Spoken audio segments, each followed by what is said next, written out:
면접관들이 면접에서 보는 것은 세 가지입니다. 이력서에 작성한 이력이 정말 사실인가? 그리고 우리 회사에 입사하고 싶은 열정이 있는가? 마지막으로 회사 생활을 위한 매끄러운 소통 능력이 있는가?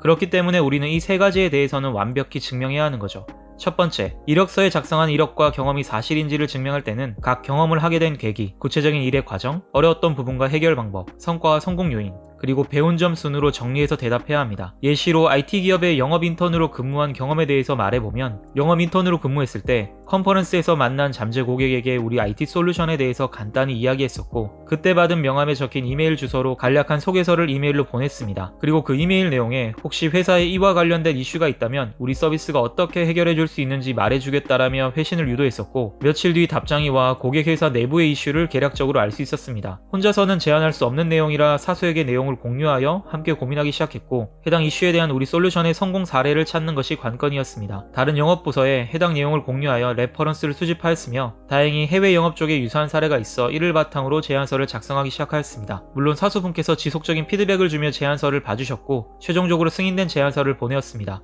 이후 가격 관련하여 협상에 난항을 겪었으나 사수분과 협의하여 우리 서비스 중 일부만 먼저 제공하는 조건으로 가격을 인하하여 최종적으로 서비스를 제공하게 되었습니다.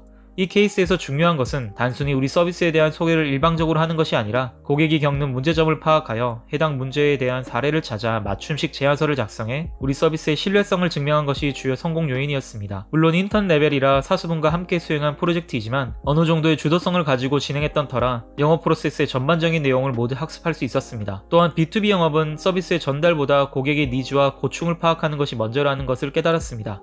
이러한 식으로 구체적인 경험의 정보를 흐름에 맞게 전달하면 듣는 사람이 추가 질문을 해야 하는 불편을 덜 수 있고, 커뮤니케이션 역량에 대해서도 검증받을 수 있죠. 각 경험에 대해 앞에서 말씀드린 예시처럼 흐름이 있는 스크립트를 만들어 전달하는 방법을 사전에 연습해야 합니다. 두 번째, 입사에 대한 의지를 나타낼 때는 지원한 회사가 어떠한 상품과 서비스를 판매하며 최근에는 어떠한 전략을 내세우고 있는지에 대해 기업 공식 홈페이지와 주요 언론사의 기사를 통해 조사하고 이 내용을 면접에서 드러내야 합니다. 입사에 대한 열정은 단순히 열심히 하겠다는 말로는 증명이 되지 않습니다. 우리 회사에 대해 얼마나 잘 알고 있고 이러한 지식을 바탕으로 어떻게 일하고 싶은지에 대한 구체적인 계획만이 입사에 대한 열정을 나타낼 수 있죠. 그렇기 때문에 해당 회사의 홈페이지에 들어가 회사의 PR 섹션에 공개된 기사를 보며 새로운 서비스와 전략 방향을 연구합니다. 또한 추가로 경쟁사의 홈페이지와 기사도 보면서 우리 상품의 차별점과 단점도 같이 분석하는 거죠. 이러한 지식을 내 직무에 녹여 앞으로 하고 싶은 일에 대해서 구체적으로 서술하면 그것이 바로 입사에 대한 열정입니다.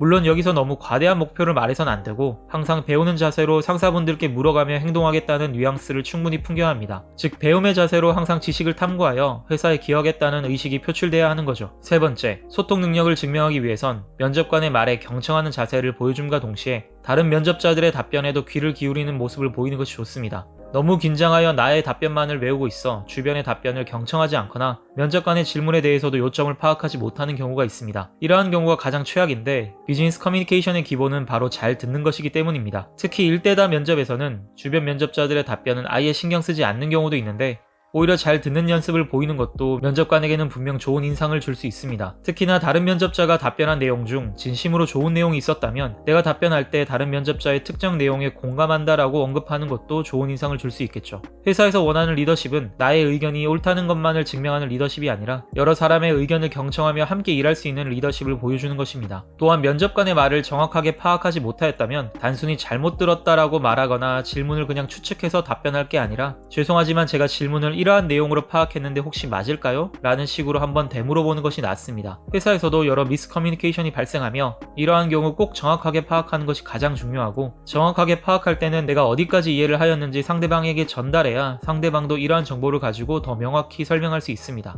이러한 경청 태도와 커뮤니케이션 습관을 앞에서 말한 방식으로 면접장에서 증명하는 것이 정말 중요하죠. 면접까지 갔다는 것은 이미 기본적인 자격 요건을 만족하는 역량 있는 지원자라는 뜻입니다. 이제 이 역량을 면접관에게 증명하면 됩니다. 흐름을 가지고 경험을 설명하는 것, 지원 기업과 경쟁사를 분석한 내용으로 입사 열정을 보이는 것, 그리고 경청하는 태도로 소통 능력을 증명하는 것. 앞에서 말한 이 세 가지만 잘 준비하면 여러분 모두 좋은 결과를 얻을 수 있습니다.